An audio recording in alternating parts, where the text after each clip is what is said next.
സാങ്കേതികവിദ്യ ക്രിയാത്മകമായി ഉപയോഗിക്കണം, നിർമ്മിത ബുദ്ധിയെ സുതാര്യമാക്കണം, രാജ്യങ്ങളുമായി ചേർന്ന് പ്രവർത്തിക്കാൻ ഇന്ത്യ തയ്യാറെന്ന് പ്രധാനമന്ത്രി. നമസ്കാരം, കൊട്ടാരക്കര മീഡിയയിലേക്ക് സ്വാഗതം.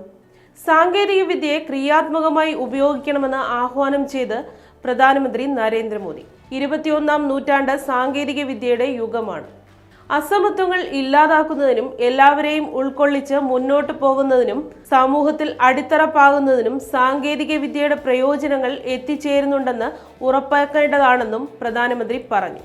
ഇന്ത്യയിൽ തെരഞ്ഞെടുപ്പ് പ്രക്രിയ സ്വതന്ത്രവും നീതിയുക്തവുമാക്കുന്നതിൽ സാങ്കേതികവിദ്യ വഹിച്ച പങ്കിനെക്കുറിച്ചും അദ്ദേഹം കൂട്ടിച്ചേർത്തു. സാങ്കേതികവിദ്യയുടെ ശക്തിയാണ് ചന്ദ്രനിലേക്ക് വരെ എത്തിച്ചേരാനുള്ള ധൈര്യം നൽകിയത്. അതേസമയം സൈബർ വെല്ലുവിളികളും ഇത് നൽകുന്നുണ്ടെന്ന് പ്രധാനമന്ത്രി കൂട്ടിച്ചേർത്തു.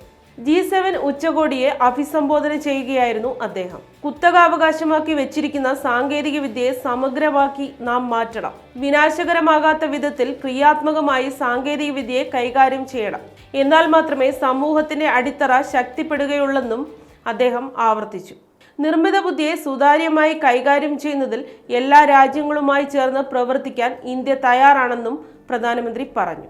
മൂന്നാമതും അധികാരമേറ്റതിന് പിന്നാലെ നടത്തിയ ആദ്യ വിദേശ പര്യടനത്തിൽ French president Emmanuel Macron, Ukraine president Volodymyr Zelenskyy, British പ്രധാനമന്ത്രി ഋഷി സുനക്, ഇറ്റാലിയൻ പ്രധാനമന്ത്രി ജോർജിയ മെലോണി എന്നിവരുമായും ഉഭയകക്ഷി കൂടിക്കാഴ്ചകൾ നടത്തി. മാർപ്പാപ്പയുമായും കൂടിക്കാഴ്ച നടത്തിയിരുന്നു. അദ്ദേഹത്തിനെ ഇന്ത്യയിലേക്ക് ക്ഷണിച്ചിട്ടുണ്ടെന്നും നരേന്ദ്രമോദി എക്സിലൂടെ അറിയിച്ചു.